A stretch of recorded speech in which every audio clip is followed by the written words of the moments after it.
ઉમરેઠની મામલતદાર કચેરીમાં ખેડૂત પરિવારે હોબાળો મચાવ્યો હતો અને જમીનમાં ગણોત કેસ દરમિયાન બીજાનું નામ દાખલ કરી દીધું હોવાનો ખેડૂત પરિવારે આક્ષેપ કર્યો છે।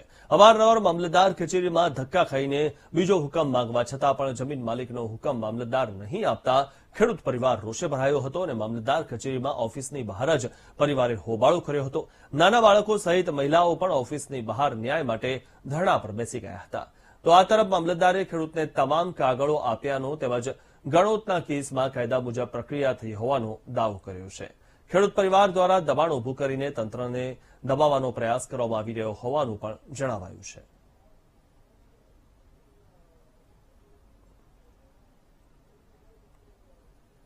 ગણોત કેસ હતો એ નામંજૂર કર્યો છે।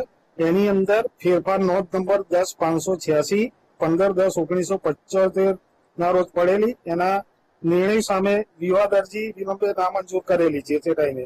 પણ ગણોત કેસ નંબર 5341 30/4/72 ના હુકમમાં 2/9 નંબર ઇસ્યુ થયાનો ઉલ્લેખ છે એવું અમે અમારા હુકમની અંદર નોંધ્યું છે। હવે એ 2 નંબરના જે સર્ટિફિકેટ જે હુકમ 5341 થયો છે એની અંદરની વિગત અમારી પાસે એ નમૂના નંબર 9 કઈ રીતે ઇસ્યુ થયું એ માંગે છે। એ તો ઓલરેડી 5341 કેસમાં જ હોય, એ મારી પાસે નથી। અને અમને હકીકત જે ન્યાયિક નિર્ણય લીધો છે નામંજૂર મામલતદાર ઉમરેઠ કચેરીમાં છે ને કે નમૂના 2 બનાવ્યા છે મામલતદારે, બરાબર। તો અમે માંગવા આવ્યા છે 2 થી 3 વખતથી અમને ધક્કા ખવડાવ્યા, અમને કંટાળીને કાયર થઈ ગયા। એટલા માટે અમે સાહેબ અહીંયા આવ્યા છે પરિવારને લઈને।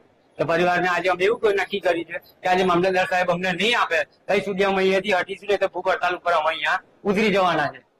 આ અહીંનું રાજકારણ આવું ચાલે છે સાહેબ। અમારે ઘણા સમયથી અહીંની કોર્ટમાં હુકમ થયો હતો 1884 કેસ નંબરનો। સાહેબે 2 નંબર 9 ના સટીનો હુકમ કર્યો છે। એક હુકમ અમારા નામનો છે પણ બીજા નામનો હુકમ છે હુકમ સાહેબ અમને ઘણા સમયથી આપી રહ્યા નથી। તેના માટે અમે આજે પૂરા પરિવાર સાથે માંગણી કરવા આવ્યા છે।